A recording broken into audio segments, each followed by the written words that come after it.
Buenos días. En primer lugar, quiero agradecer su presencia porque hoy estamos bastante menos que ayer y antes de ayer. Hay un refrán o un cuento, ¿no?, que dice que iban dos amigos, uno vio un billete, ahora podríamos poner un billete de muchos euros, ¿no? Por la mañana temprano lo agarró y dijo: a quien madruga Dios le ayuda, ¿no? Y eso sois vosotros, ¿no? Pero hay algunos que son más perezosos, y el amigo le dio la razón a esos perezosos al contestarle: pero más madrugó el que lo perdió. Entonces aquí hay muchos de los componentes de este congreso que han apostado que el que madruga más fue el que perdió el dinero, ¿no? Bueno, muchas gracias por su presencia. Pido primero un disculpa en nombre de la organización porque no están los personificadores, por lo que va a ser un poco más complicado hacer las preguntas de una manera más personal. En esta mesa es un panel de expertos sobre algunas visiones desde Iberoamérica de este tema que estamos tratando, que son las TIC. Evidentemente, poner Iberoamérica y poner TIC refleja, pues Iberoamérica es muy plural y es imposible reflejar la pluralidad y la diversidad que tiene Iberoamérica desde el norte hasta el sur. Una de las personas que iba a acompañarnos es de Puerto Rico y, como sabéis, especialmente Centroamérica y parte de Norteamérica, porque México es parte de Norteamérica, ha sido pues sacudida fuertemente por la naturaleza. Y pues nuestro colega de Puerto Rico sabe que ha quedado devastado, ¿no? Puerto Rico, igual que grandes partes de México.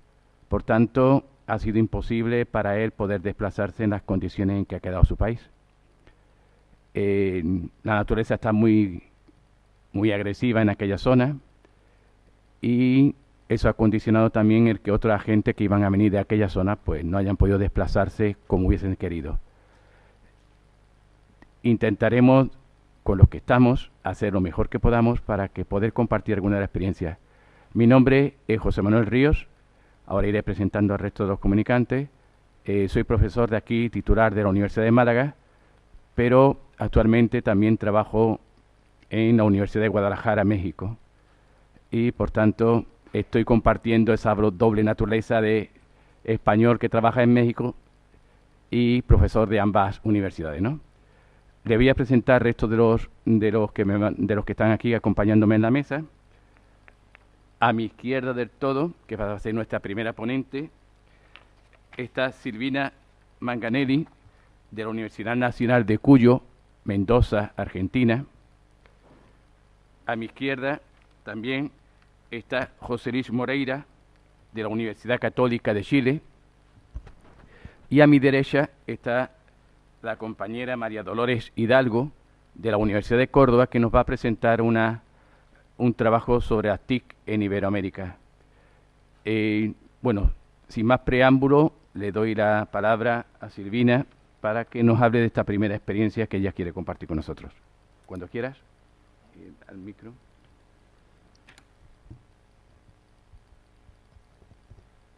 Buenos días.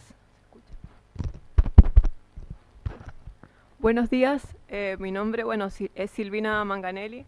Yo vengo en representación de la Universidad Nacional de Cuyo, de Mendoza, Argentina. Y bueno, quería comenzar esta presentación con lo que está sucediendo con las TICs en Argentina, sobre todo con respecto a lo que es la integración de las TICs a las prácticas educativas. Para comenzar, la primer política que tuvimos como inclusión digital, que la presenta la Presidencia de la Nación en el 2010, bajo la presidencia de Cristina Fernández de Kirchner, fue el programa Conectar Igualdad. El programa Conectar Igualdad tenía como objetivo reducir la brecha digital y lo que se entregaron 3,5 millones de netbooks a las escuelas de educación pública, tanto a nivel secundario como nivel especial y terciario, pero solamente para formación docente, el terciario. Se le entregaba tanto a docentes como a alumnos, pero en forma de comodato. Sin embargo, a los alumnos, como una forma de motivar lo que es llegar a finalizar su trayectoria educativa en forma continua y completa, cuando finalizaban entonces el secundario o en terciario, en formación docente, finalizaban su carrera, se les entregaba en forma definitiva.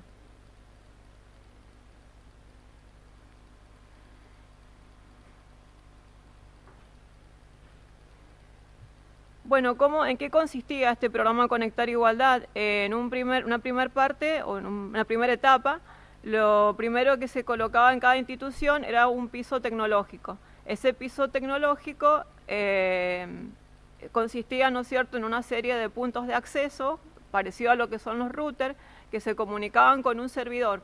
Ese servidor se comunicaba a través de los puntos de acceso con las netbooks. Las netbooks tenían una medida de seguridad que se bloqueaban se bloqueaban cada cierto tiempo. Eso era porque el servidor les entregaba certificados de seguridad, entonces los alumnos y los docentes cada cierto tiempo tenían que renovar esos certificados.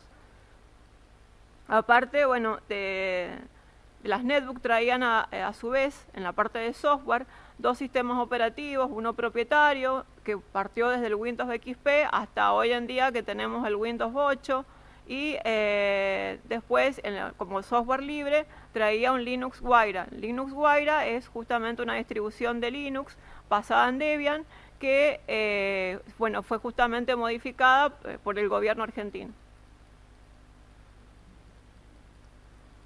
Los resultados, los resultados que se obtuvieron no fueron los esperados, no se pudo satisfacer como se deseaba las expectativas. ¿Por qué? Por un lado, porque hubieron algunos problemas desde el punto de vista de hardware. Por ejemplo, habían problemas con los AP que por ahí fallaban, hubo problemas con los servidores, hubo problemas con las netbooks, con el tema de que también algunas tenían problemas con los discos rígidos, hubieron varios problemas de hardware. Pero más allá de los problemas de hardware, la principal preocupación fue para el Ministerio de Educación de la Nación fue justamente el tema de que los docentes no hacían uso de las TICs como debía ser, con un uso pedagógico, sino que las TICs al final no las terminaban utilizando con las aplicaciones que traían incorporadas. Las netbooks traían varias aplicaciones específicas para cada disciplina, y los docentes no las utilizaban, por un lado porque algunos desconocían, por otro lado las conocían pero no sabían manejarlas.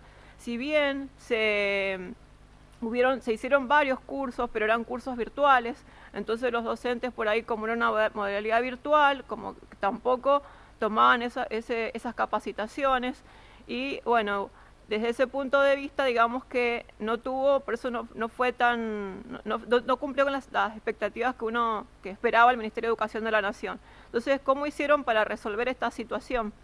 Y bueno, la primera medida para resolverlo y para poder hacer uso de este programa Conectar Igualdad fue desarrollar entonces una especialización docente en educación y TIC. Esta especialización docente en educación y TIC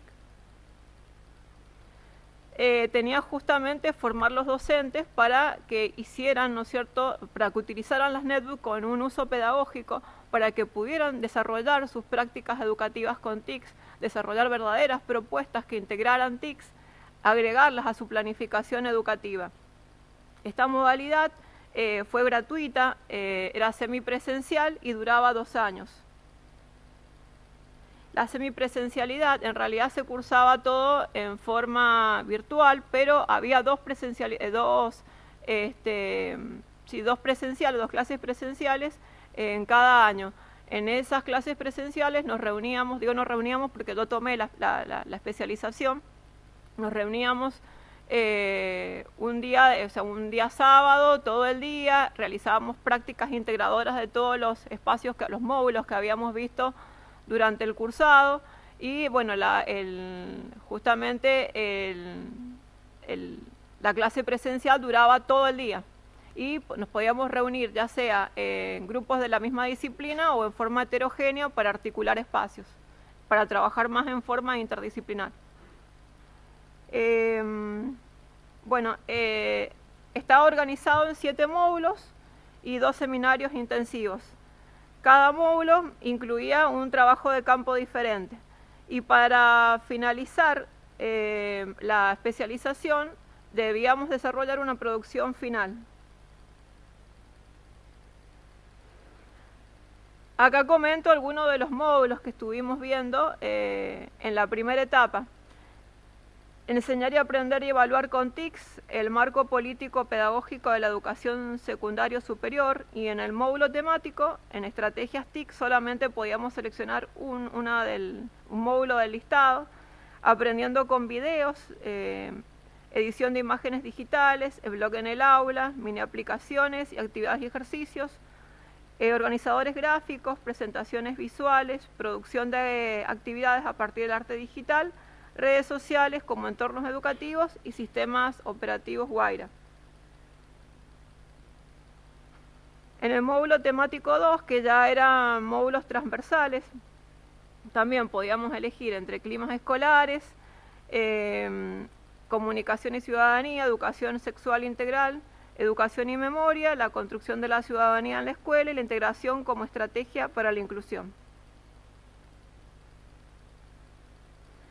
Y cuando finalizábamos entonces, eso es en el primer año, al finalizar el primer año teníamos que desarrollar una propuesta educativa con TIC.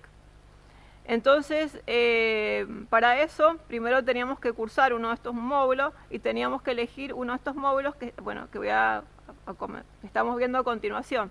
Entonces ahí es donde cada docente elegía su disciplina.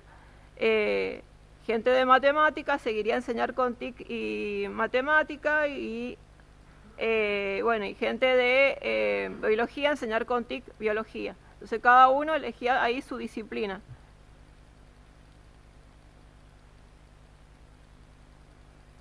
Después, en el segundo año, ya teníamos que desarrollar una segunda propuesta educativa con TICS, y esto sería como un segundo módulo al primero que ya habíamos tomado en el primer año.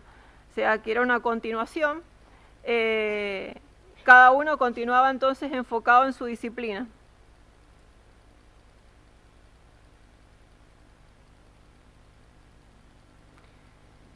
Bueno, y además de eso, también contábamos, había mencionado antes, con 2 seminarios. El seminario 1 de evaluación y el seminario 2, publicación de proyectos. El coloquio final se rendía en la presentación, la propuesta educativa con TICS 2, porque era la más abarcativa, digamos, de las dos, porque en la primera propuesta integraba los módulos que habíamos visto. En la segunda propuesta ya abarcaba todo lo que habíamos visto en toda la especialización. Entonces, el coloquio final se hacía una presentación de nuestro trabajo, nuestra propuesta, a modo de coevaluación, ¿no es cierto? Los demás docentes también podían entonces apreciar el trabajo de los compañeros, y también nos daban fichas, grillas de evaluación, donde nosotros ahí evaluábamos cada uno de los aspectos y qué es lo que nos había parecido de enriquecedor, o algunas observaciones que podríamos llegar a tener con respecto a los trabajos finales de nuestros compañeros. Bueno, ahí lo que les estoy mostrando fue la primer cohorte. La primer cohorte egresó en el año 2015.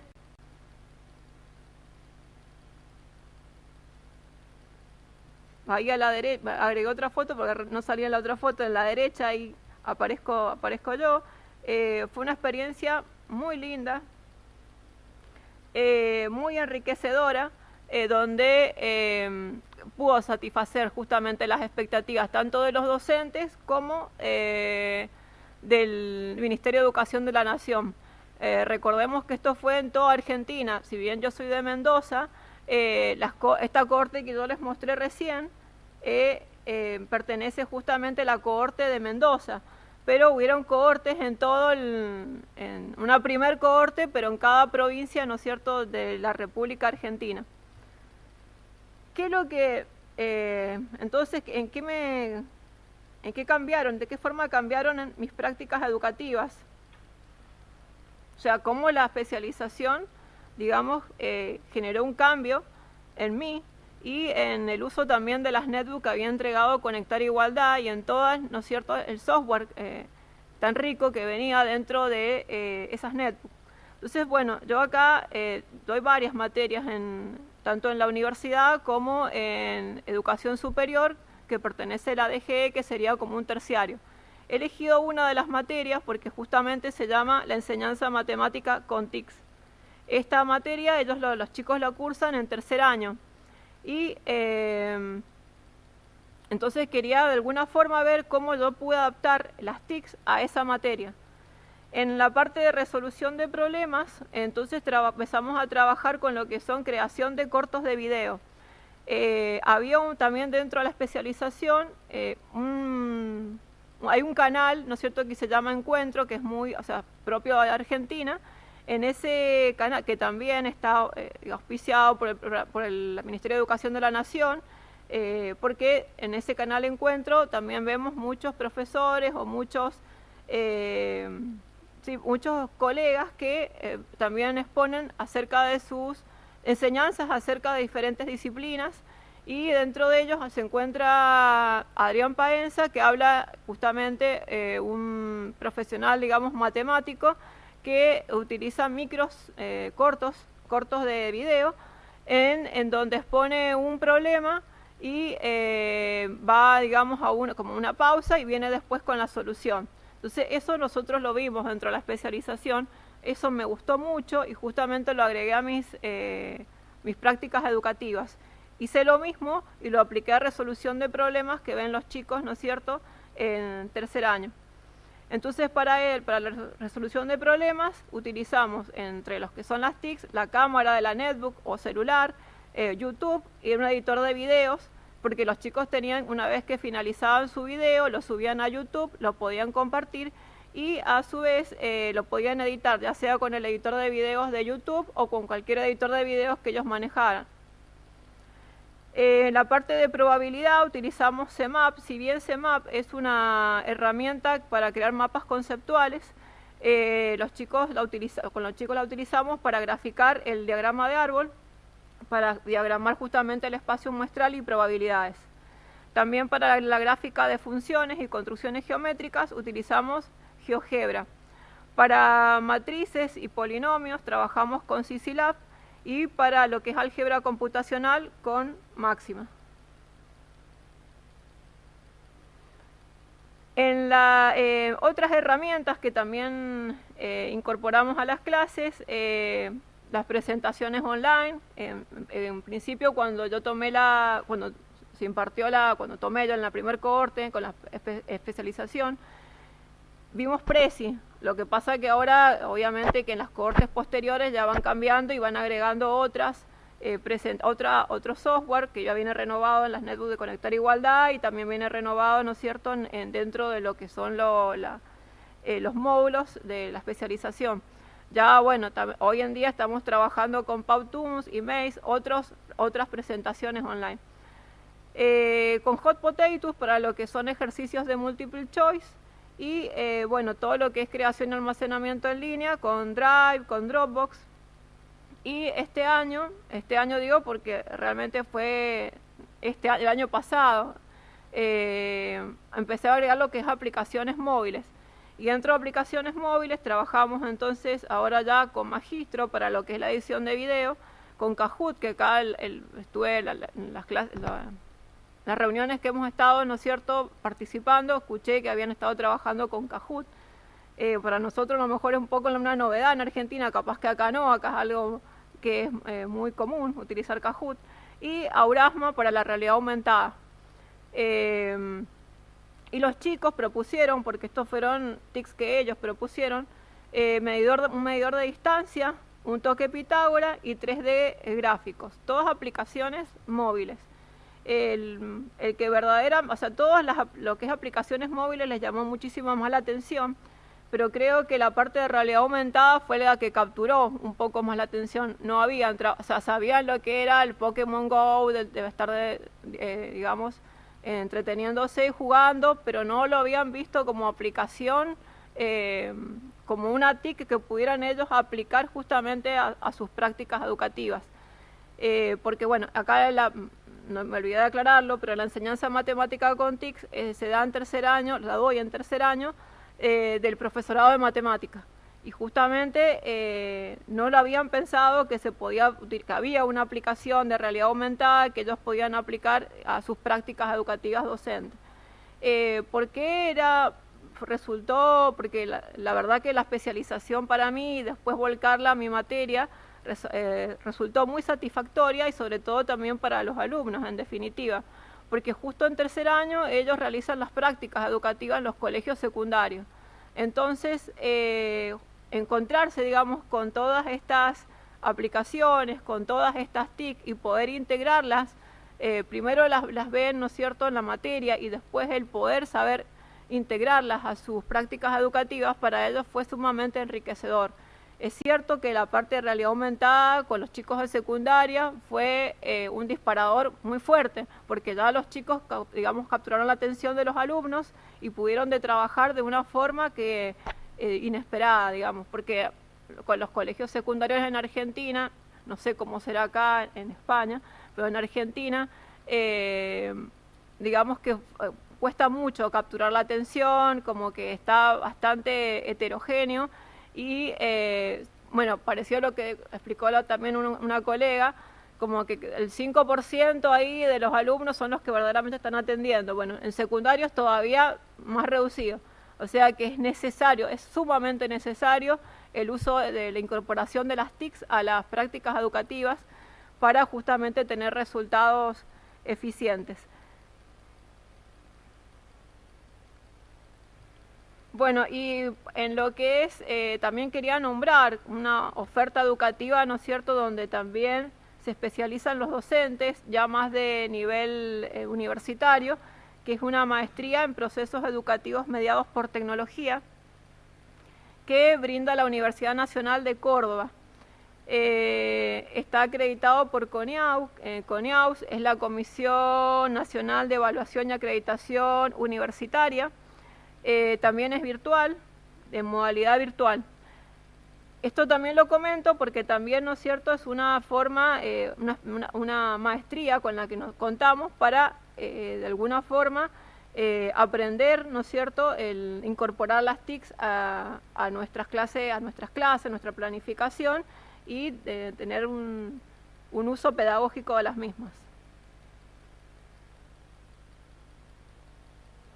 También quería nombrar, no quería dejar pasar algo que fue un encuentro que fue en Mendoza, muy regional, eso quería mencionar, muy regional porque fue en Mendoza, que fue el encuentro de docentes que emplean TICs en el aula.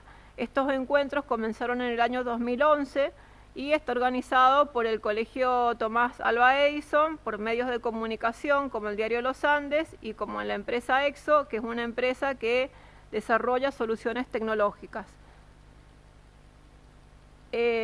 Justo hace poquito, el 5 de octubre, se realizó el 7º encuentro de docentes que emplean TIC en el aula. Justamente la misión es esa, la de promover el uso de las TIC, las prácticas educativas. La visión, la alfabetización de los ciudadanos hoy no está completa si no se alfabetiza digitalmente. Educar al ciudadano digital es pensar en el presente y en el porvenir, porque aunque no podamos anticipar cuáles serán los escenarios que nos depara el futuro, seguro vendrán de la mano de las nuevas tecnologías. Bueno, acá señalo los docentes que fueron destacados de este encuentro. La primera docente que vemos ahí, Liliana Sánchez, es una docente de primaria, mientras que Romina Irragorre es una docente de secundaria y Betina Celayes es una docente de CENS. Los CENS son instituciones educativas para alumnos mayores de 18 años que quieren finalizar justamente su secundaria. Bueno, y las propuestas educativas ganadoras fueron para la primaria, cómo gestionar una institución educativa con TICs; para la secundaria, el uso del código QR en las prácticas pedagógicas; y en el CENS, la docente del CENS presentó el video currículum como recurso tecnológico dentro de las prácticas de educación de jóvenes y adultos.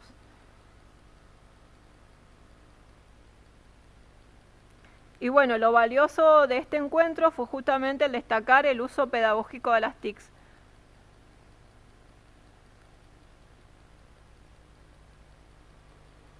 Y bueno, a forma de conclusión, queda todavía mucho por desarrollar y mejorar en lo que es la integración de las TICs a la educación argentina.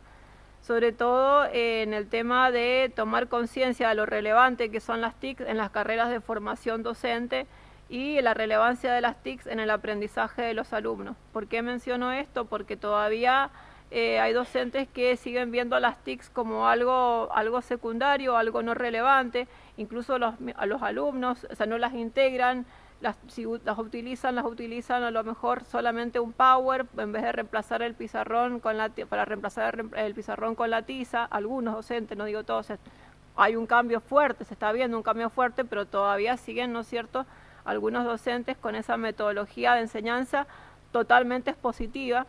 Y también los alumnos que por ahí cuando se encuentran la materia TICS o cuando vemos el TICS para aplicar, ¿no es cierto?, a la educación, todavía consideran TICS como una materia que como no está dentro del troncal de la carrera, como no es disciplinar, bueno, es algo secundario, como que no tiene tanta importancia y no toman conciencia justamente de la relevancia de estas herramientas, ¿no es cierto?, para lo que es su planificación educativa.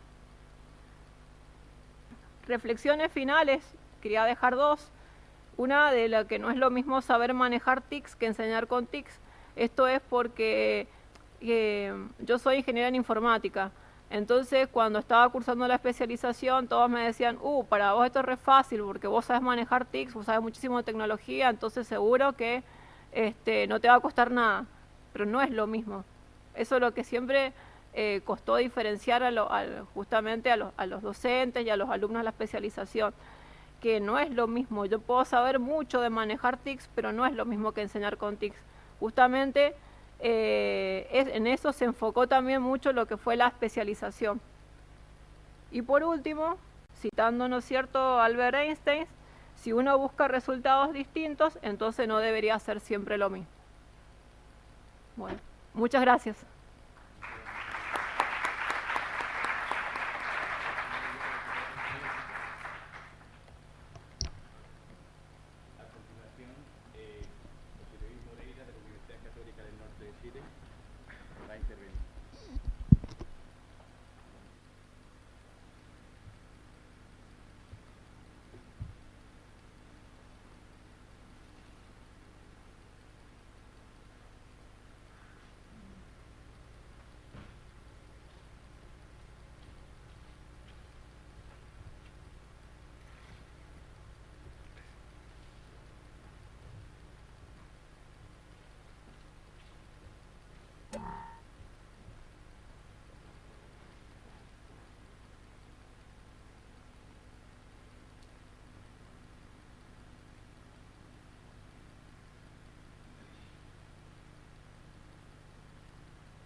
Hola, buenos días. Mi nombre es José Luis Moreira.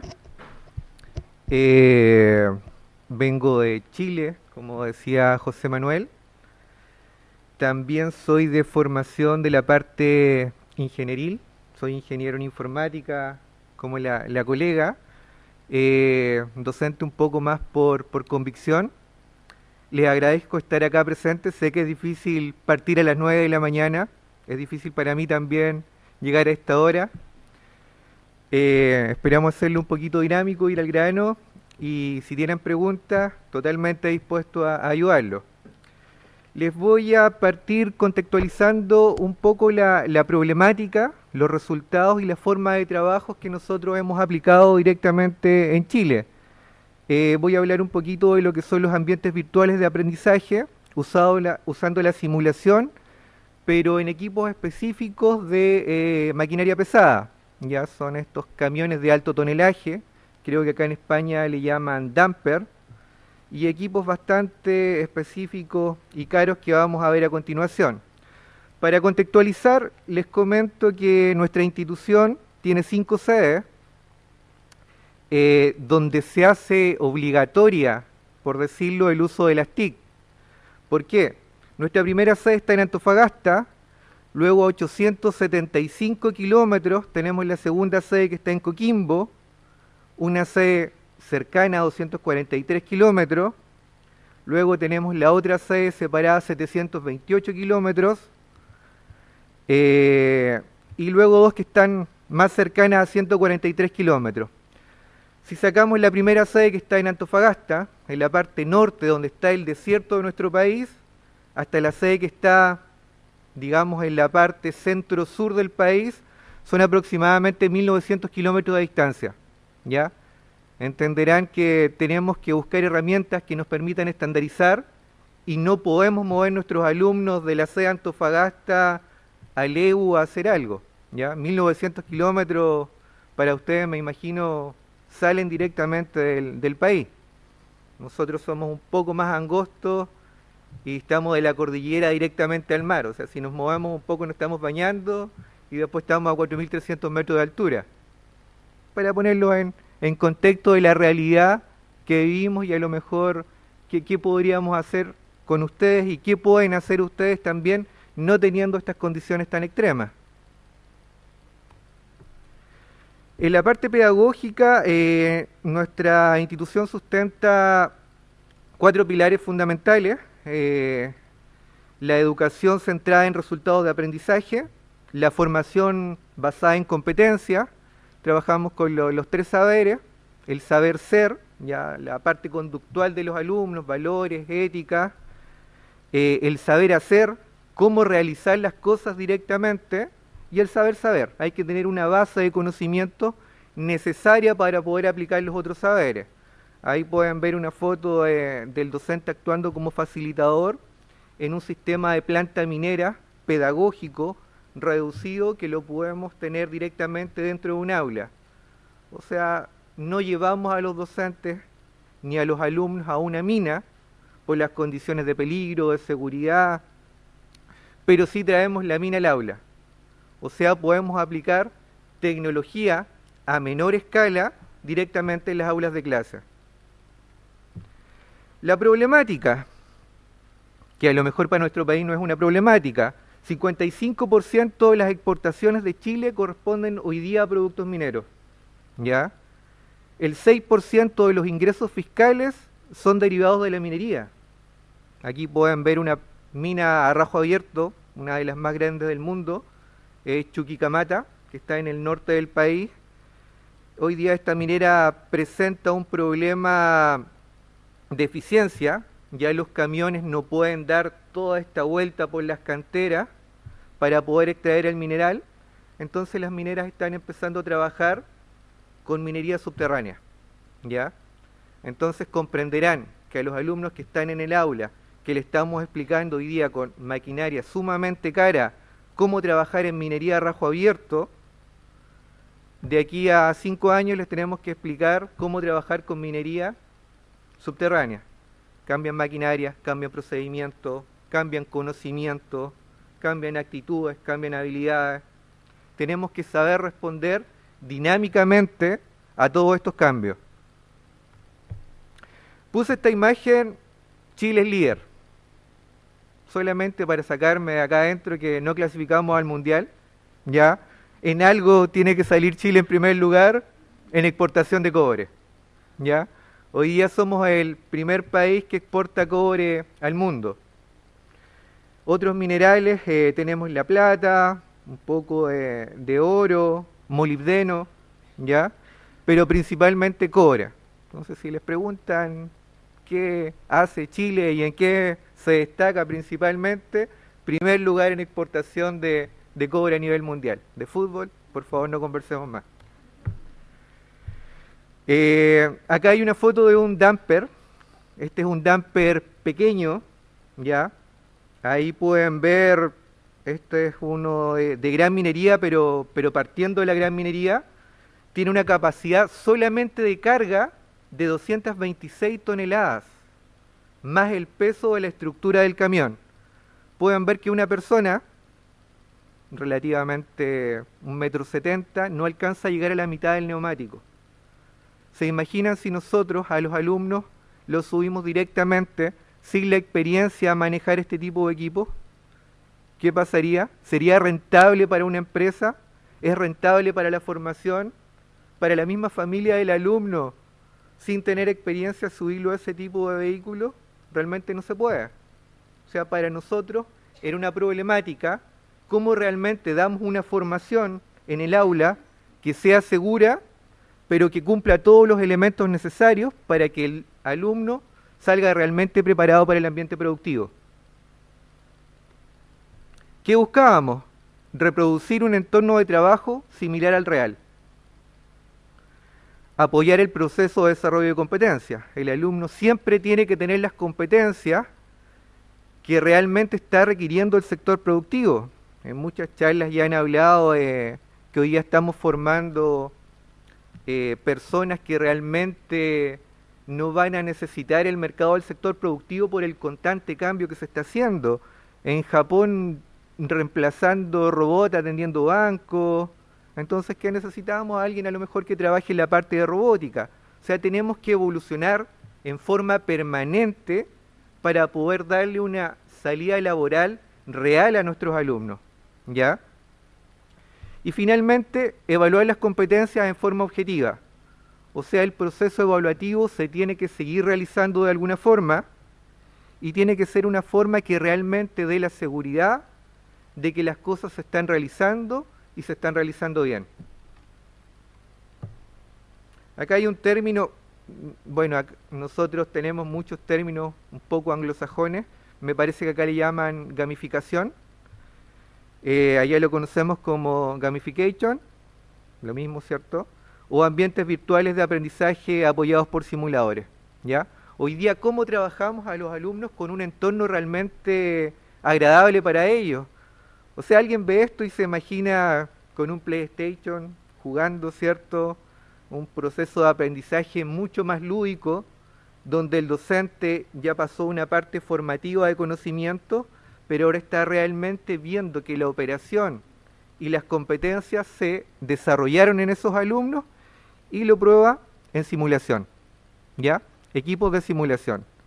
Como verán más adelante, no son grandes equipos de simulación. Por ejemplo, un piloto para manejar un avión tiene que hacer permanentemente horas en un simulador de vuelo para que todos estemos seguros viajando. Sobre todo nosotros que tenemos estas distancias que solo podemos hacer en avión. Entonces, como le decía, el contexto. Mucha distancia, tenemos que buscar equipos que sean eficientes y rentables económicamente para tenerlos en cada una de nuestras sedes. Entonces ahí teníamos una idea, teníamos una problemática y teníamos una potencial solución. Empezamos a armar el rompecabezas, que es algo que todos podemos hacer, y nos decantamos por la simulación. ¿Qué se entiende por simulación? Un conjunto de hardware y software. Hardware, toda la parte mecánica, ¿cierto? El software, toda la parte lógica, modelos matemáticos que hacen que se muevan partículas y que simulen la realidad. Vienen a estar como en la Matrix un poco los alumnos, ¿ok? ¿Qué tiene que reproducir principalmente? Condiciones reales del funcionamiento de una máquina, un simulador médico haciendo una operación, ya estos fantomas que también se pueden ocupar, un entorno de trabajo en condiciones cercanas a la realidad. Recuerden que la simulación nunca va a ser igual a la realidad, ¿ya? Pero sí la puede reproducir, digamos, a un 70%, y a medida que avanza la tecnología podemos llegar a límites insospechados, ¿ok? Pero toda esta tecnología, como les digo, yo no soy de formación docente, tiene que estar asociada a un correcto diseño instruccional.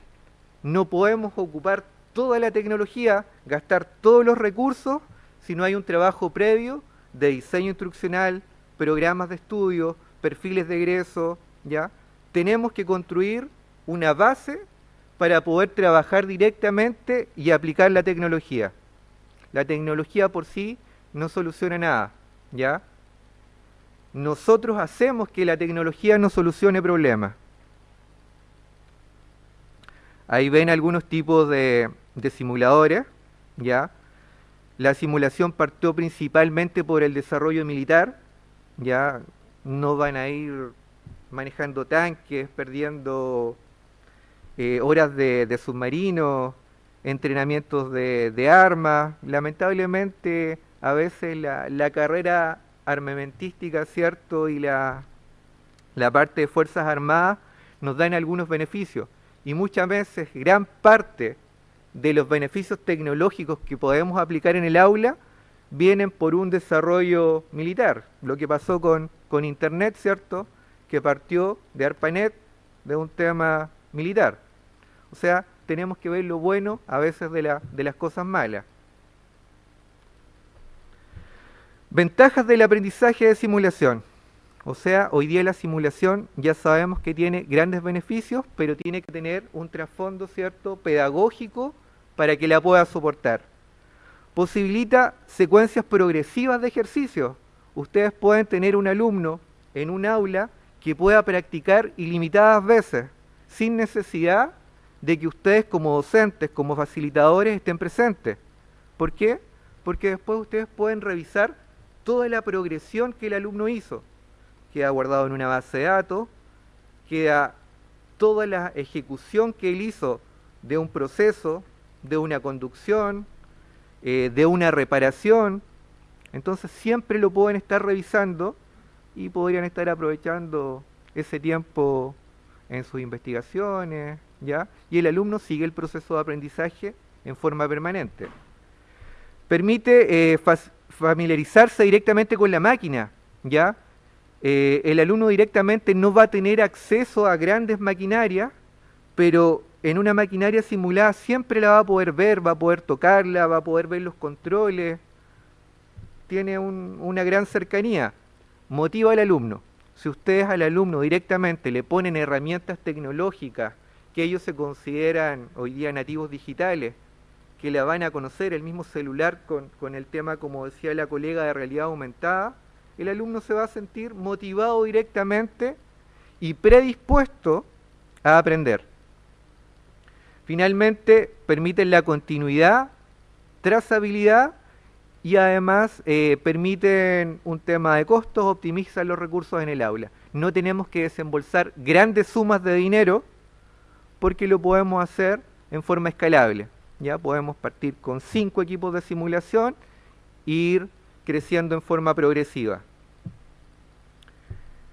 Todos son ventajas, también hay sus desventajas. Vamos a seguir con las ventajas porque quiero que se lleven la idea de cómo poder aplicar la simulación en cada una de las áreas que ustedes ven directamente. Permiten el entrenamiento en situaciones peligrosas. Errores comunes, por ejemplo, estos grandes camiones, estos dampers, hay un error muy común que a veces circulan siempre por el mismo lugar. Terminan cuando está mal estimada la carga, o sea, la distribución del peso de estas 220 toneladas se hace directamente en forma errónea, pasa que el camión tiende a volcarse. Y aunque no creen, esa máquina de 300, 350, 400 toneladas se cae. Y se cae con carga. Y salvarse de un accidente de ese tipo realmente es muy difícil, ¿ya? ¿Qué pasa hoy día? El alumno lo hace seguro, en el aula, en condiciones ideales, con aire acondicionado, ¿ya? Tiene grandes ventajas y no llega directamente al proceso de observación que hace con el instructor directamente en la maquinaria ya de cero.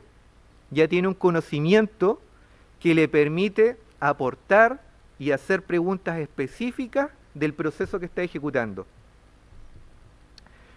Posibilita la reproducción de averías.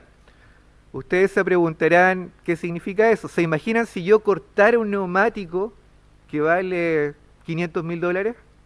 ¿Podría decirle a un alumno cómo se realiza el cambio del neumático? Imposible. La institución quiebra para un curso de 20, 30, 40, 50 alumnos con 50 neumáticos rotos de $500.000. Son cosas que realmente no se pueden.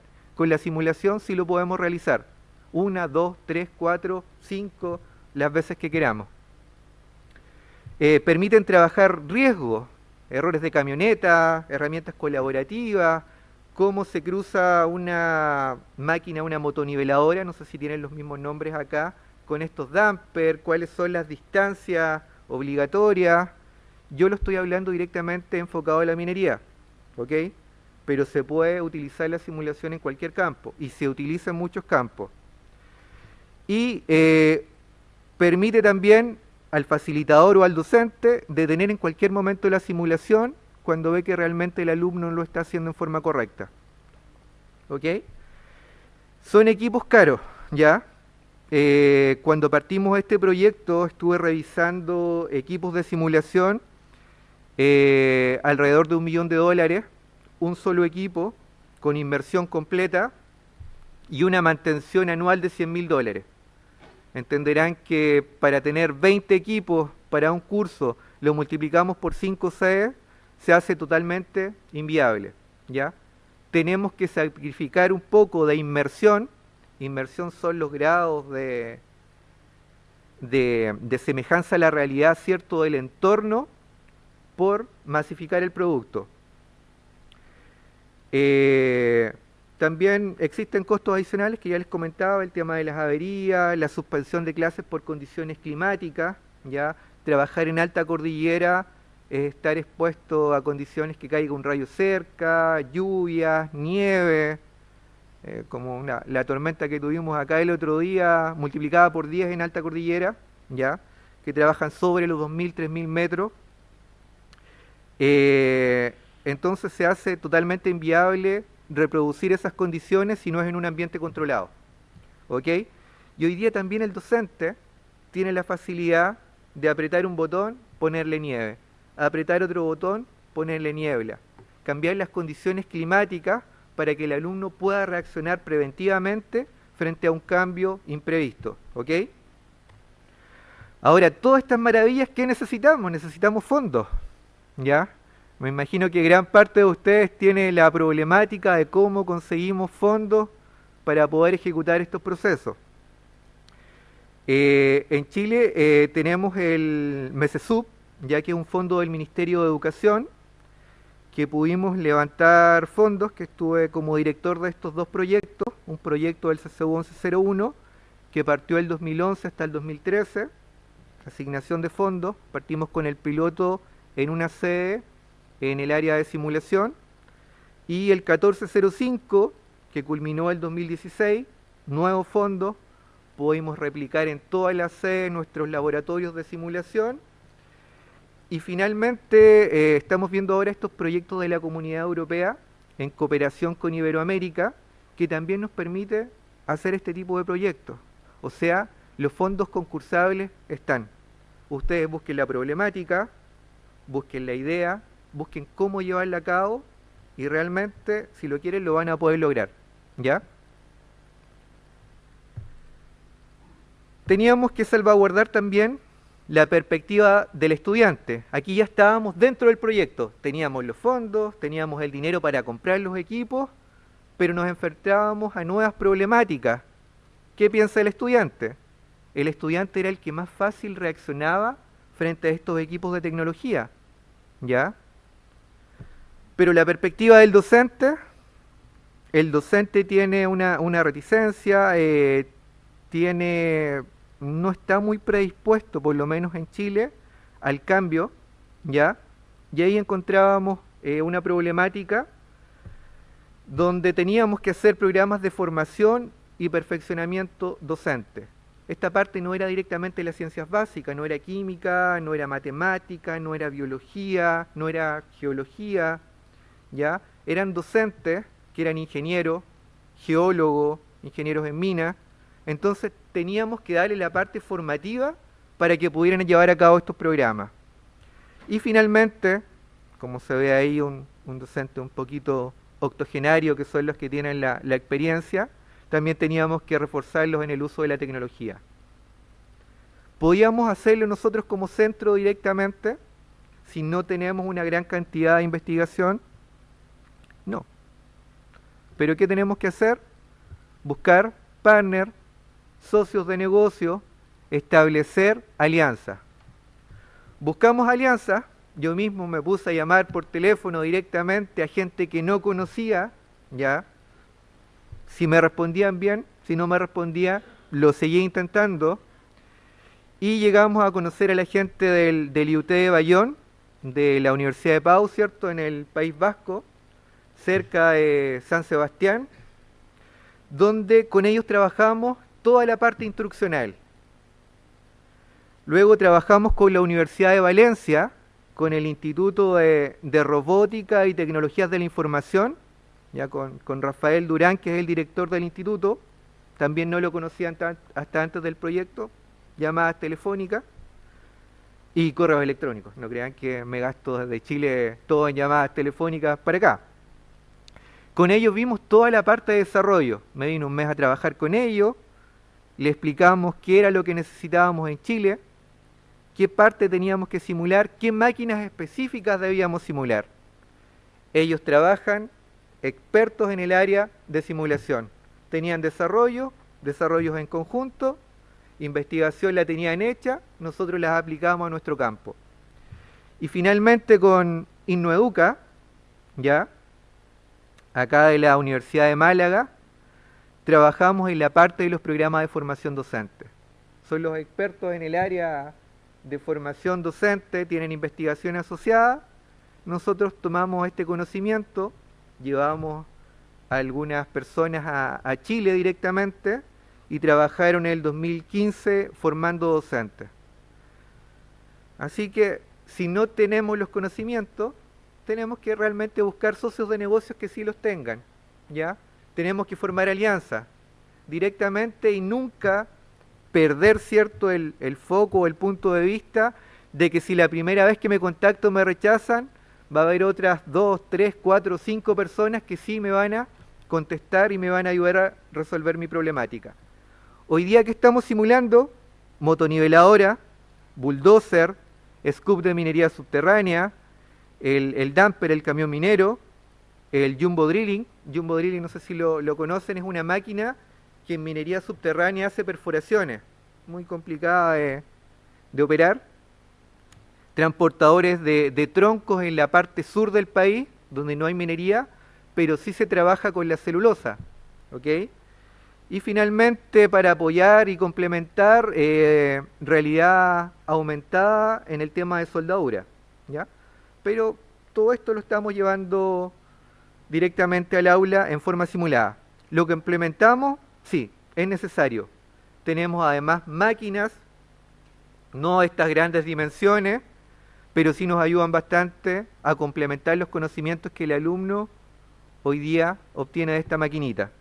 Lo validamos también, lo validamos con el sector productivo, con el Consejo de Competencias Mineras que certifica programas, que son asociaciones de minería internacionales, que nos dicen realmente ustedes están preparados para el sector productivo y van a resolver nuestras necesidades cuando nosotros las tengamos. Eso es vital. Alianzas también con el sector productivo. Bueno, les había traído un video de 1 minuto, no sé si estamos en tiempo o... Vamos justito. Les voy a dejar la presentación y lo pueden ver cómo los alumnos realmente están operando los equipos de simulación y el trabajo que hace el docente directamente en el aula. ¿Ok?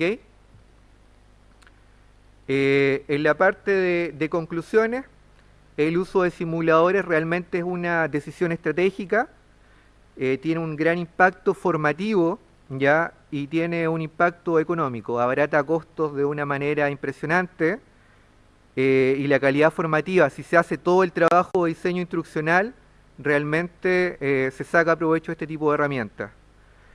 Los simuladores siempre deben responder propósitos. Ha pasado a otras instituciones que han comprado equipos de simulación muy complejos y realmente no lo ocupan porque ellos no tenían la necesidad de ocupar herramientas de simulación en el aula. O sea, esto nace primero de una necesidad. Los simuladores todavía están en estudio, hay aspectos beneficiosos que aún no están explorados en la parte de formación, ¿ya? Yo creo que es un campo que todavía tiene mucho por trabajar, que hay mucha investigación por desarrollar y hay universidades que ya la están haciendo. Y finalmente existen múltiples formatos, ya no es solo el que yo les presenté, hay plataformas de movimiento que simulan grados de libertad, ya que simulan aceleración, velocidad. Hay sistemas totalmente inversivos donde yo puedo simular el entorno completo proyectando en 4, 5, 6 dimensiones.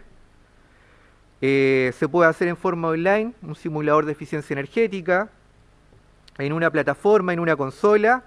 Y aquí lo que hablaba también la colega, el tema de realidad aumentada. Un ejemplo, el tema del Pokémon GO, pero llevado al tema educativo. ¿Qué sigue? Ambientes virtuales colaborativos. Esta es la tercera parte del proyecto y aquí ya hay una interacción. O sea, yo puedo tener un alumno a 1900 kilómetros de separación conduciendo un camión y en la otra punta, en el otro extremo, conduciendo una pala que está cargando ese camión. Entonces ya se pueden hacer sistemas de evaluación nacionales, pero trabajando en forma colaborativa y en conjunto por medio de Internet. Eso sería mi presentación. Traté de ser lo más breve posible. Muchas gracias.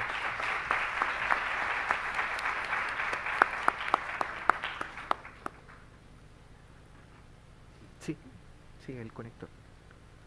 ¿Quieres ocupar el mismo equipo? El cable solamente.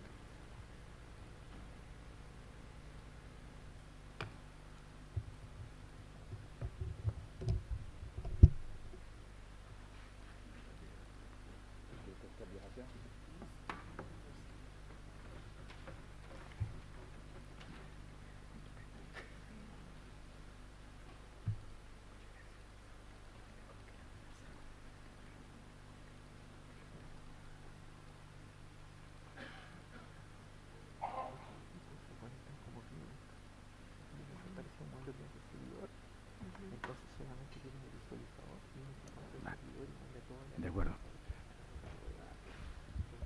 Mientras van conectando el equipo, simplemente comentarles, si se fijan, puede parecer que no hay muchos elementos comunes, ¿no?, entre una presentación y otra, pero todo tiene un sentido, igual que la que va a hacer la compañera. En general, en Iberoamérica ha habido mucha experiencia, y también en España, ¿no?, en que se creyó que solamente incorporando equipos y haciendo inversiones costosas para democratizar los equipos se iba a imponer la presencia de las TIC en el aula, ¿no? Y eso, en general, pues produjo fotografías muy interesantes para los políticos entregando equipos, pero modificó poco la realidad de las aulas. Solamente los programas realmente en que implicaron o conllevaron una formación docente y los docentes cambiaron su actitud fue en los lugares donde las TIC penetraron. También la presentación de José Luis se ha basado en la simulación, que es una de las herramientas más poderosas que ahora tenemos en las TIC para acercarnos a muchos conocimientos que no son los que habitualmente se puede trabajar en un CEP, que son más vinculados a las materias pues más genéricas, ¿no? Pero que en Iberoamérica cobra una gran importancia. Iberoamérica tiene un alto potencial en minería de todo tipo, en recursos que se están extrayendo de la tierra, desde el petróleo hasta el gas y hasta la minería, y por tanto en Iberoamérica los tipos de simulaciones que tienen que ver con la profesionalización son de una gran relevancia, por eso también están aquí representados.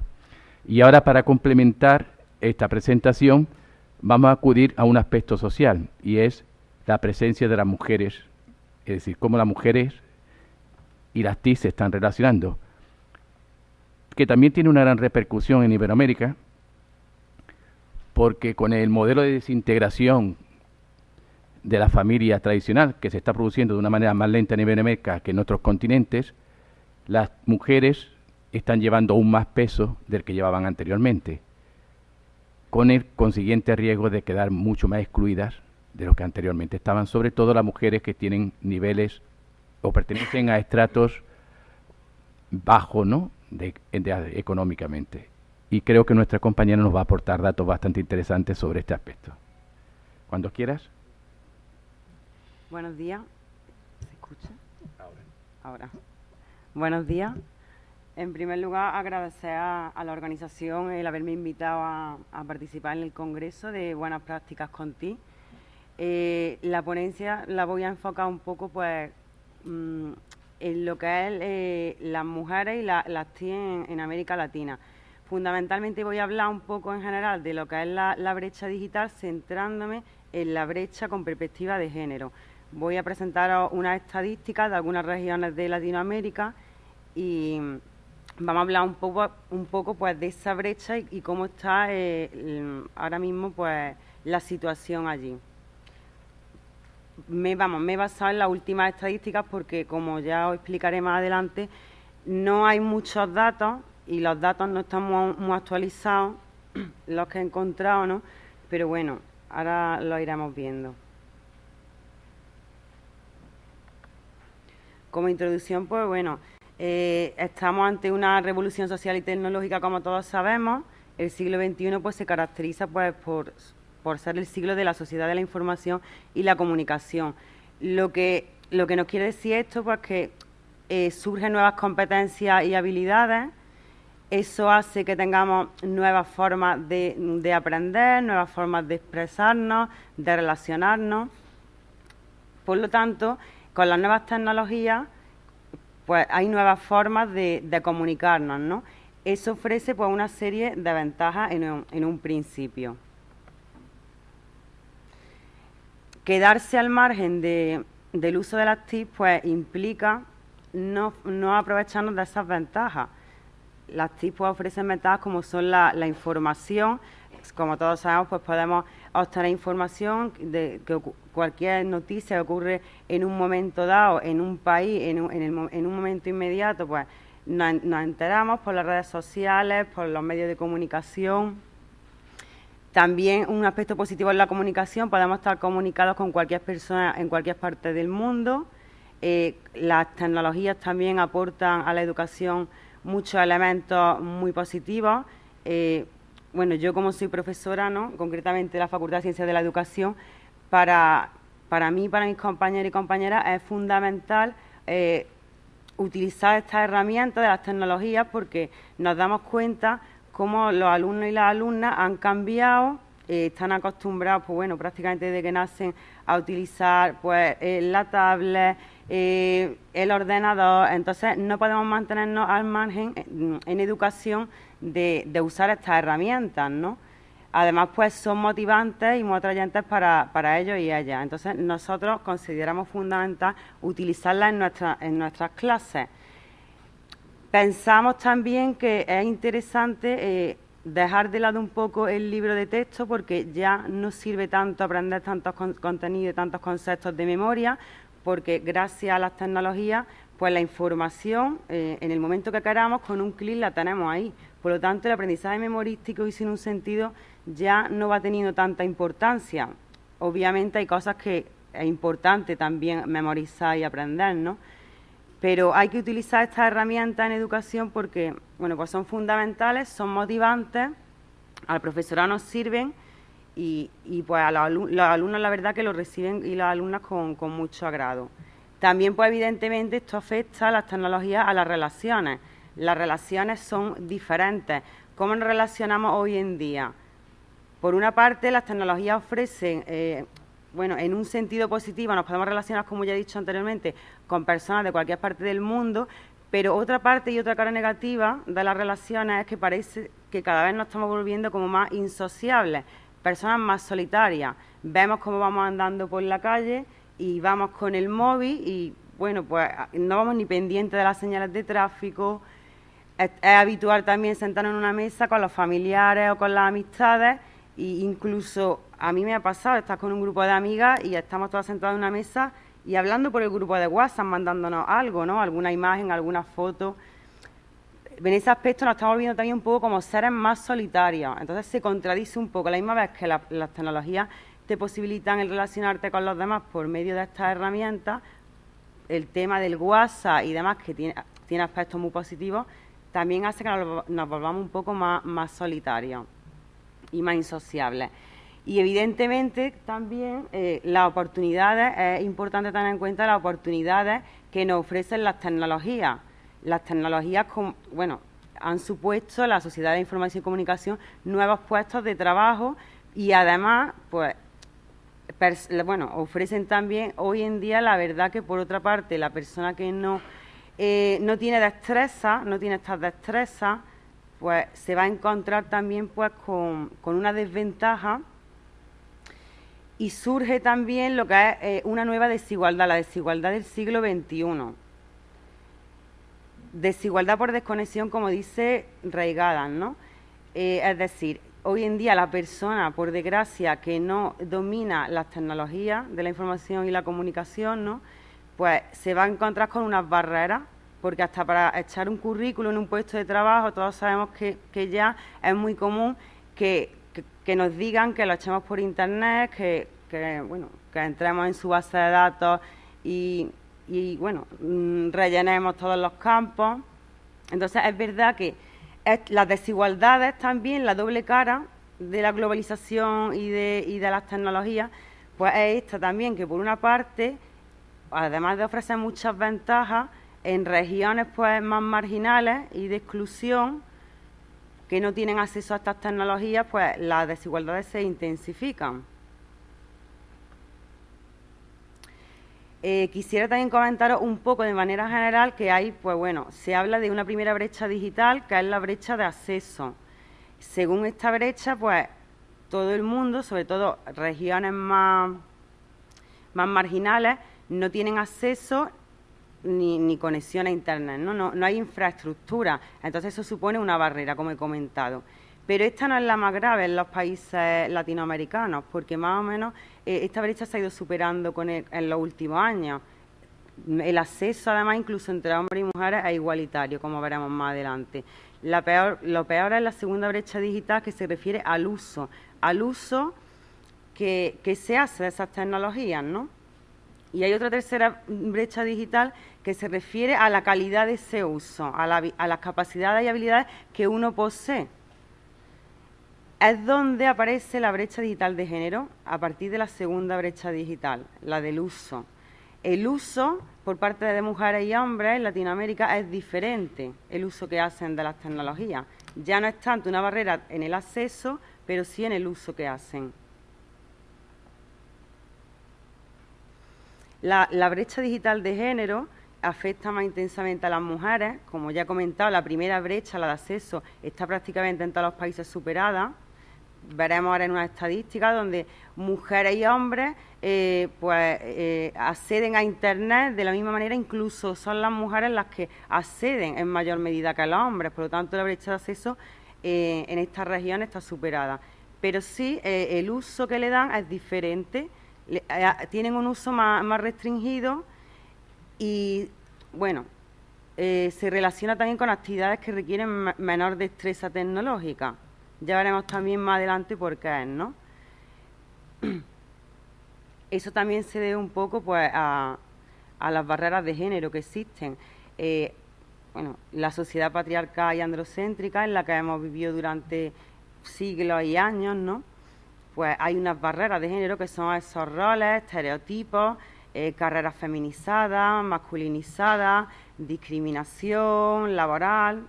Entonces, esos prejuicios, esas barreras de género han supuesto unos impedimentos a la mujer también acceder a ciertos cargos de poder, los techos de cristal, ¿no? La doble jornada laboral. Todo ese engranaje de la sociedad patriarcal ha hecho que las mujeres se incorporen de forma más tardía a educación, al mundo laboral. Entonces, pues evidentemente también afecta que hayan el acceso y en los usos que hacen de las tecnologías también haya sido más tardío. También, por otra parte, deciros que además de la variable género en las estadísticas, también influyen otras dimensiones, como son la dimensión de la edad, nivel socioeducativo y económico, la clase social y la etnia. Cuando el género se cruza con alguna de estas dimensiones, la desigualdad aumenta, hay como una doble desigualdad. Es decir, una mujer que además tenga mayor edad que otra, pues la desigualdad va a ser mayor y va a tener menos acceso a Internet. que a lo mejor una chica joven, ¿no? Afectará también el nivel educativo, evidentemente, y la clase social, como ya he dicho. Las variables están interrelacionadas.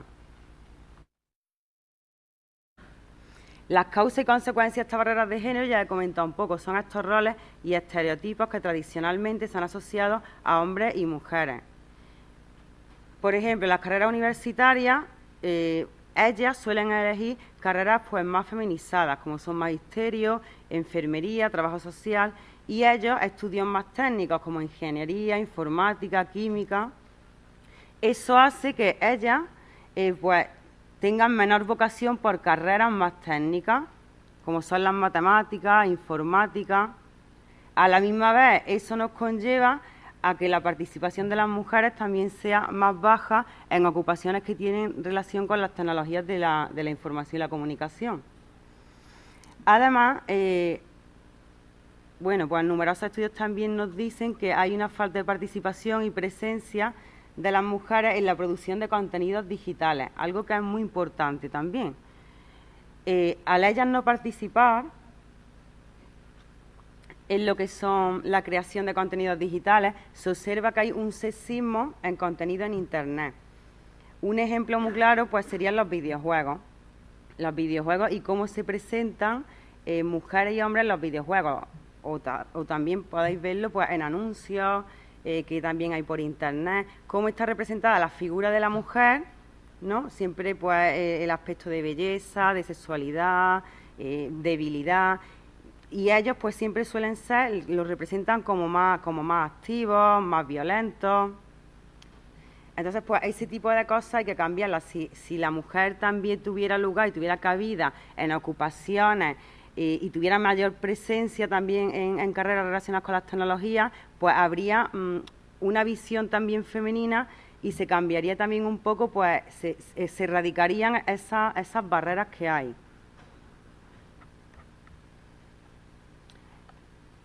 Comentar un poquito, he seleccionado unas estadísticas más representativas.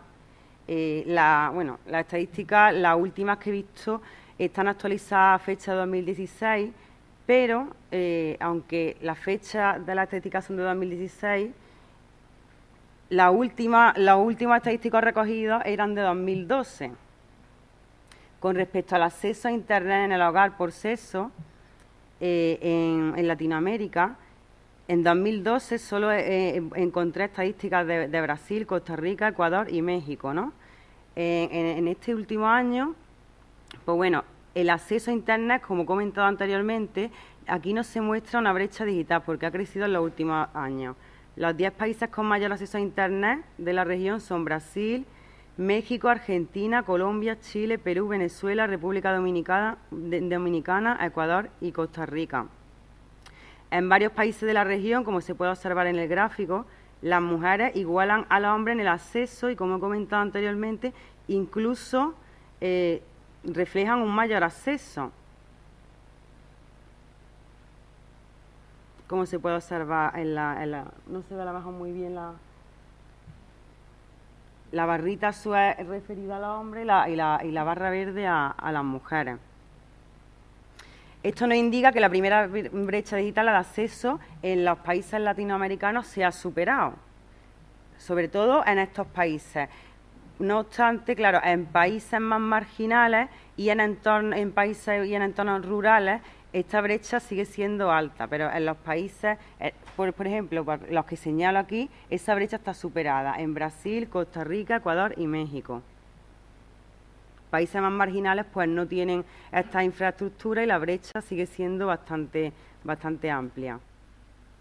Con respecto a la segunda brecha que os comenté, el uso de Internet por sexo, de manera general el número de usuarios de ambos sexos se ha aumentado también.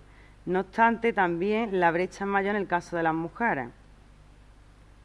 Los índices de conexión y del uso que hacen de Internet es menor en las mujeres. Por lo tanto, aquí sí se observa, como os comenté, una brecha digital. Concretamente, en el caso de México y Perú, la brecha se acentúa. Se puede observar que los hombres usan Internet, por ejemplo, en México un 42,1% y las mujeres un 37,6%. Y en Perú un 38,1% los hombres y las mujeres un 30,3%. En las demás regiones está más igualado. Por último, con respecto al uso de Internet por nivel educativo y sexo, la brecha digital persiste, aunque es menor, esta brecha digital es menor y está menos acentuada a medida que las personas tienen mayor nivel educativo.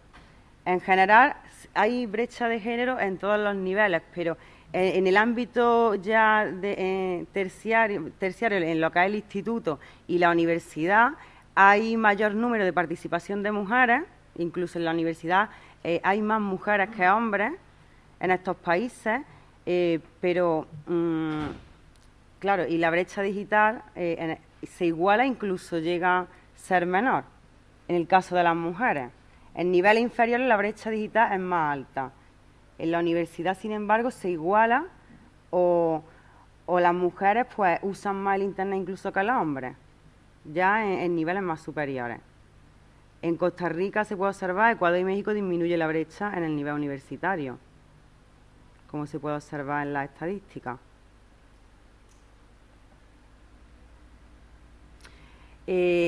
Por enmarcar esto también dentro de un marco legal, a comienzos del nuevo milenio, los líderes mundiales se reunieron en las Naciones Unidas, ¿no?, a fin de combatir la pobreza existente en todos los países, ¿no? Uno de los objetivos de desarrollo del milenio fue que se propusieron en sus agendas para 2015, el objetivo 3 fue promover la igualdad de género y el empoderamiento de la mujer. En América Latina y Caribe, esa brecha, la verdad que se igualó. Hay paridad en todos los niveles educativos, en primaria, secundaria y el nivel universitario, hay paridad, ¿no?, en el acceso a los estudios. Eso es importante porque unas cosas y otras al final están interrelacionadas. A mayor nivel de educación, pues también mayor acceso a esas tecnologías y disminuye la brecha de género.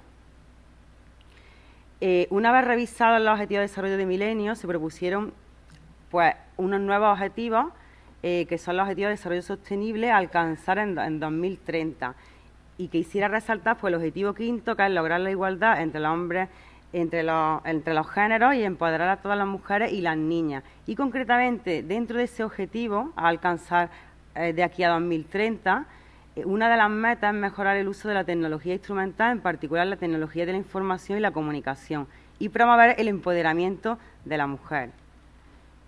Esto es interesante porque, por tanto, resulta fundamental, ¿no?, pues tener en cuenta el empoderamiento de la mujer en las políticas y también pues posibilitar e intentar también que las mujeres accedan a carreras pues que no sean tan femeninas y que sean también, que estén relacionadas también con las tecnologías.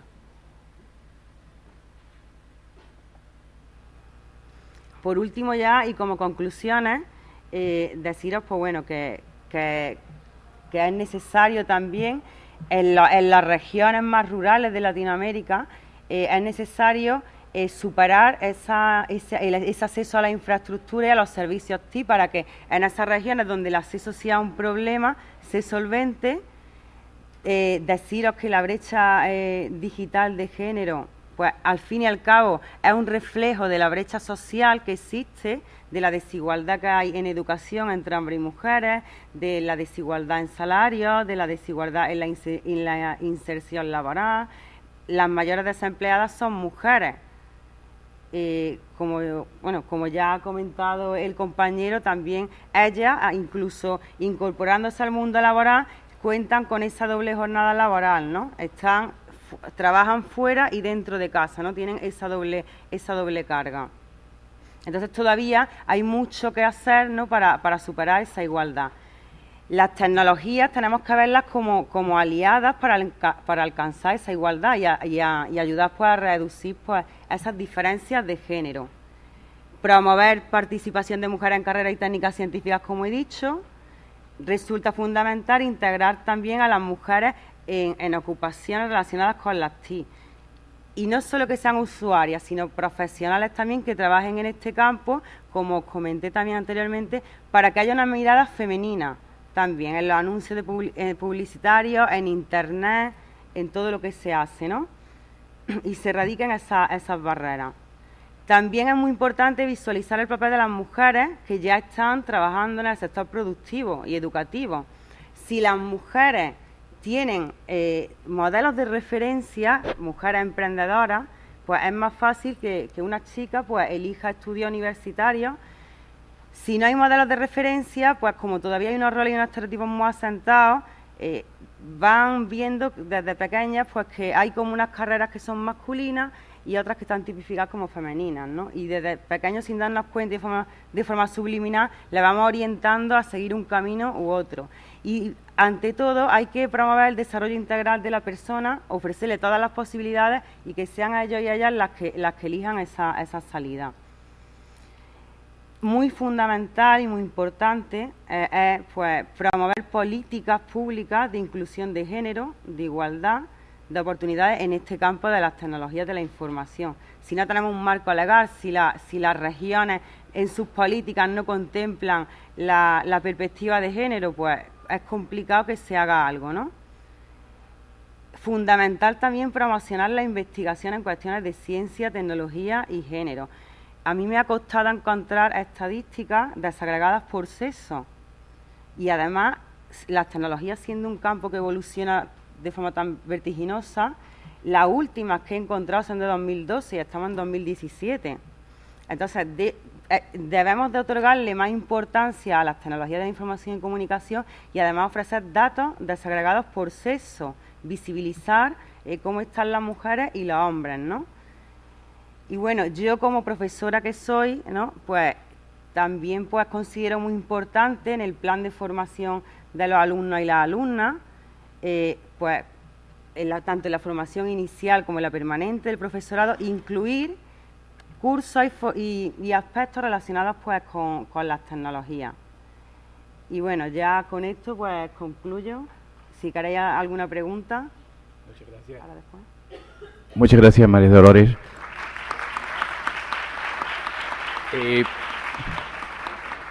Abrimos un turno de preguntas para... Parece que ya vienen aquí algunas. ¿Para? ¿Algo? Vale, bien.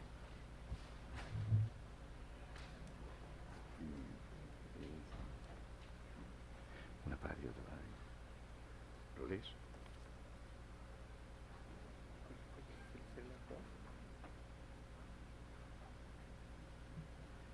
¿Para ir la primera?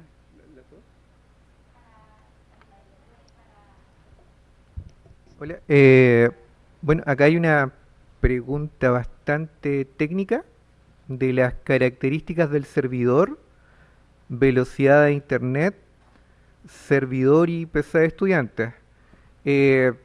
Para la parte de simulación directamente, lo único que se necesita, le voy a responder un poquito técnico también, son las librerías que traen tarjetas NVIDIA. Ya no se necesita directamente un servidor, sino tarjetas especializadas que ocupan estos chicos que son gamers, tarjetas de juego, y se ocupan las mismas tarjetas en un equipo normal. Ya no se requieren grandes inversiones en cuanto a infraestructura tecnológica para poder levantar estos simuladores. Lo que ayuda es que el equipo realmente sea una réplica industrial en cuanto a los controles. Pero en equipo directamente no se necesitan grandes características. No sé si respondí la pregunta.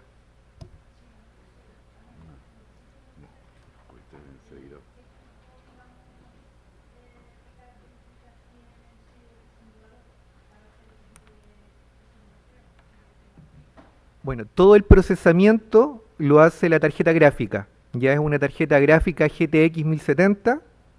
Ya, sí, me parece que quería ir al grano con un procesador Core i7, 8 GB de RAM y discos duros SSD que procesan más rápidamente la parte de gráfico, discos de estado sólido.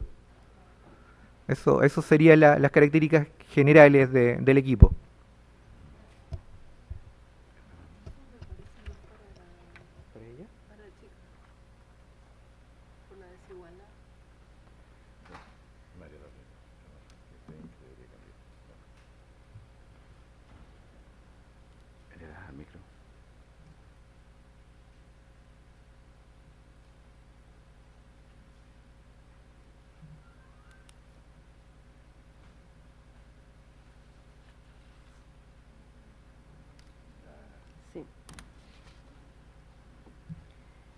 Bueno, me preguntan qué creo que debería cambiar para que se incrementaran las vocaciones tecnológicas en las mujeres. Es una pregunta un poco compleja porque en las desigualdades, como ya he comentado anteriormente, es un complejo engranaje en el que influyen en muchos aspectos, desde el nacimiento. Hay muchos agentes que influyen, ¿no? Como son los medios de comunicación, desde pequeños el papel de la mujer y el hombre en los cuentos, desde las escuelas hasta los maestros y maestras tratan a lo mejor de forma inconsciente, de forma diferente a un niño y a una niña. Yo lo he visto como a un niño le hablan, incluso la entonación es diferente cuando se dirigen a un niño o cuando se dirigen a una niña, y de eso pues hay muchos estudios, muchas investigaciones. A veces se les cierran puertas o las actividades que se proponen en un centro son diferentes en función del sexo. Entonces yo creo que una medida muy importante la tenemos pues desde la educación, ¿no? La sociedad en general, pero desde educación yo también siempre lo veo así un poco porque también pues soy profesora, ¿no? Y siempre veo que desde educación podemos hacer mucho, ofreciéndole todas las posibilidades, no limitando nunca su desarrollo. Desde educación pues siempre ofrecerle todas las posibilidades, tanto por ejemplo, ¿por qué le vamos a poner videojuegos a ellos en un aula y a ellas otros videojuegos diferentes, ¿no? Vamos a trabajar el videojuego con todos, con niños y con niñas. Sabemos que ellos normalmente son los que juegan más con este tipo de juegos, y las niñas a lo mejor se dedican a otras actividades, pues por ejemplo, desde una forma educativa y didáctica. Yo tengo compañeros que lo hacen en centros de primaria, pues trabajan con los videojuegos educativos, ¿no? Siempre con ese fin. Siempre ofrecerle oportunidades a ellos y a ellas y no limitarlas en función del sexo. Y luego, pues, de las familias, pues lo mismo. Yo veo que hay muchas limitaciones por parte de las familias, que hay muchos tabúes, y las familias también condicionan mucho en las elecciones.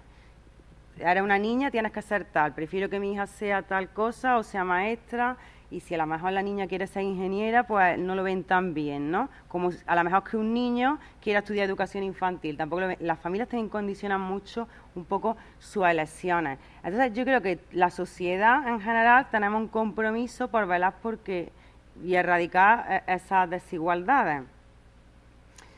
Desde la escuela, la familia, todo el mundo podemos ofrecer todas las posibilidades para que esos niños y niñas pues elijan libremente pues la carrera que quieran. Y como ya he dicho anteriormente, si también tenemos modelos de referencia, es más fácil ver en carreras tecnológicas a hombres emprendedores. Entonces, si tú tienes ese modelo de referencia en la figura de un hombre, a lo mejor para los hombres es más fácil elegir ese tipo de carrera. Si tienes pocos modelos de referencia a mujeres, entonces en los libros de texto visibilizar el papel. Eso ha pasado también con historia. En los libros de historia se ha invisibilizado el papel de la mujer. No había mujeres que estudiaban, que eran pues científicas, no había mujeres historiadoras. Éramos invisibles ante la historia, y sin embargo sí había mujeres que han hecho cosas, pero en los textos de primaria no se reflejaban, ¿no? Si no hay modelos de referencia, pues se invisibiliza el papel de la mujer. Bueno, no sé si he contestado un poco, pero bueno, es que es un poco complejo también y hay muchos factores. Bueno, hay por ahí.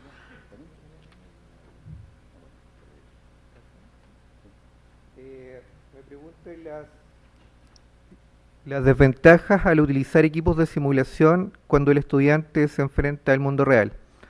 Hay un 30% un 70% de similitud, y hay un componente que realmente es distinto, que solamente se puede aprender en la práctica en base a la experiencia, ¿ya?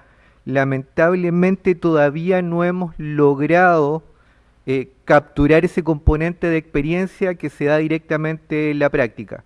O sea, para irse perfeccionando siempre va a ser necesario pasar por el mundo real.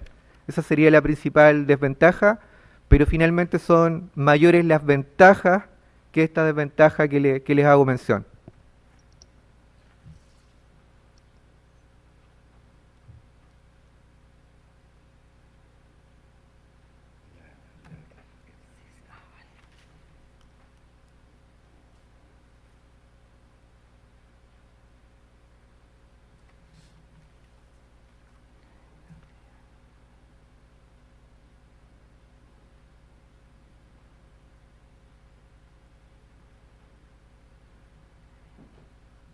Me preguntan si la utilidad de las TIC en las mujeres se midió en base a usos educativos. No, creo que la pregunta refería a las estadísticas que he puesto. Son los usos en general, los usos que hacen pues las mujeres y hombres en general, en su vida cotidiana, en el hogar, en el trabajo. No encontré estadísticas concretamente para educación de los usos.